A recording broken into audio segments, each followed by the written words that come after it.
আসসালামু আলাইকুম ওয়া রাহমাতুল্লাহি ওয়া বারাকাতুহু।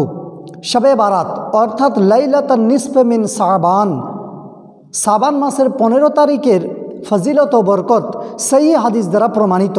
আল্লাহ রসুল সাল্লাল্লাহু তাআলা আলাইহি ওয়াসাল্লাম রমজানের পরে সবথেকে বেশি নফল রোজা রাখতেন শাবান মাসে। আল্লাহ নবী সাল্লাল্লাহু আলাইহি সাল্লামকে জিজ্ঞেস করা হয়, ইয়া রাসূলুল্লাহ, ইয়া হাবিবাল্লাহ, আপনি শাবান মাসে এত বেশি রোজা রাখেন কেন? আল্লাহ নবী সাল্লাল্লাহু আলাইহি সাল্লাম বলেন, এই মাসে সমস্ত আমল আল্লাহর দরবারে পেশ করা হয়, আর আমি নবী চাই যখন আমার আমল আল্লাহর দরবারে পেশ করা হবে তখন আমি যেন রোজা অবস্থাতে থাকি। এই মাসের ফজিলতে আল্লাহ নবী সাল্লাল্লাহু আলাইহি সাল্লাম বলেছেন, এই 15ই শাবানে আল্লাহ সুবহানাহু ওয়া তাআলা প্রথম আসমানে অবতরণ করেন এবং কালব গোত্রের ছাগলের লোমরাশির মতো লোককে ক্ষমা করে দেন, শত্রুতা পোষণকারী ও মুশরিক ব্যতীত। আল্লাহ নবী সাল্লাল্লাহু আলাইহি সাল্লাম এই 15ই শাবানের রাত্রে কবর জিয়ারত করতেন, কারণ এই রাত্রের অনেক ফজিলত ও বরকত রয়েছেন। তাই এই রাত্রে ইবাদত করেন এবং দিনের বেলাতে রোজা রাখেন, দান খায়রাত করেন, হারাম কাজ থেকে দূরে থাকেন।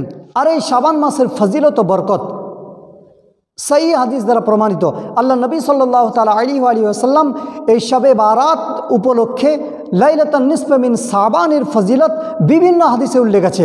বুখারী শরীফ 1969 নম্বর হাদিসে উল্লেখ আছে, মুসলিম শরীফ 2611 নম্বর হাদিসে উল্লেখ আছে, সুনানে নাসাই 2359 নম্বর হাদিসে উল্লেখ আছে, জামে তিরমিজি 739 নম্বর হাদিসে উল্লেখ আছে, ইবনে মাজা 1389 নম্বর হাদিসে উল্লেখ আছে, সিলসিলাতুস সহিহা 2231 নম্বর হাদিসে উল্লেখ আছে। এছাড়াও মুসান্নফে ইবনে আবি শাইবাতে উল্লেখ আছে, মুসান্নফে আব্দুর রাজ্জাকে উল্লেখ আছে যে লাইলাতুন নিসফ মিন শাবান মাসের ফজিলত ও বরকত বিভিন্ন হাদিসের কিতাবে উল্লেখ আছে।